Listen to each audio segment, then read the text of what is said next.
nag-troubleshoot po ako ng, shower. This one. So, nasira po yung pinaka-main heart niya. Main heart, sabi ko, kasi yung pinaka-main switch niya. So, nasira yung loose thread. So, tinanggal ko na siya. Napalitan ng, So, yan naman ay napakamahal. So, ito yung aming basement. So, ito yung dito yung, na doon ko siya tutukutin. So, tinukot ko na kanina. So, it is going up. Ito yung ito.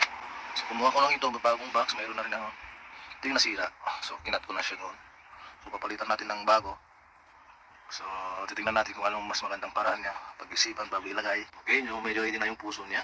So, ito yung old one. Ito yung ating i-replace natin. So, mayroon akong 2 options. So, kaya bumala ko ng mga solder rin dyan. Just in case na hindi mangyari yung first option ko. Kaya, yung first option muna ang ginawa ko. So, my thing is get it. Hello. Salamat sa Diyos. Na-replace na to. At saka ayan.